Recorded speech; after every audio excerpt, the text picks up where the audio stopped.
ఏరా నీతి లేని కుక్క. ఏ కుక్క అండి డాడీ? బురుబురు కుక్క పిల్లనా? కాదురా, పెళ్లికాడ తిని పడేసిన బొక్కల కోసం ఎదురు చూస్తాయోడు. కర్రే బురదలకెళ్ళి వేసొచ్చినట్టు ఉంటాయి. అదే కుక్కవరా నువ్వు? అబ్బా ఘోరం డాడీ.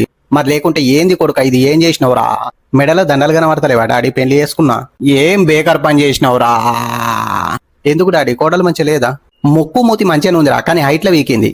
కాలియతులు దొరకబట్టి ఎగితే అదే హైట్ అయితే డాడీ. దాన్ని ఎట్లా పోషిస్తావు కొడుక? కంట్రోల్ బియ్యం వస్తున్నాయి కదా డాడీ. రేపు పొద్దుగాల పొరాలు ఉడితే అంగన్వాడి ఉందిగా డాడీ. తండ్రి మాట జవదాటని కొడుకు అనుకున్నా కదరా. అన్నం పొయ్యి మీద వేసినావా డాడీ? కుక్కర్ విజిల్ కొడుతుంది. అవు కొడుక బగరన్న మండుతున్నా. మటను మందు కూడా తెచ్చిన. ఇయ్యాల నిత్యం కూర్చొని మనస్ఫూర్తిగా మందు తాగుదాం అనుకున్నా, కానీ నువ్వేమో ఈ బోయపల్లి బొమ్మని పెళ్లి చేసుకుని వచ్చి బొమ్మ లెక్క నిలబడ్డావు. అయితే కానీ అల్లం వెల్లిగడ్డ ప్యాకెట్ కొత్తిమీర పొడి తెచ్చినావా? అబ్బా మర్చిపోయినా కదరా. ఇప్పుడు ఎట్లరా? ఎన్నిసార్లు చెప్పిన డాడీ, అవి లేకుంటే కూర సిక్క కాదని. షట్ సారీ రా, ఏమనుకోకు. నువ్వు కోడల్ని తీసుకుపోయి ఇల్లు చూపి, నేను దుకాణాలకు అల్లం వెల్లిగడ్డ ప్యాకెట్ తీసుకొస్తా. సరే కొడుక. అవు బుజ్జి, చిన్న తంసు ఏమన్నా తాగుతావు నువ్వు?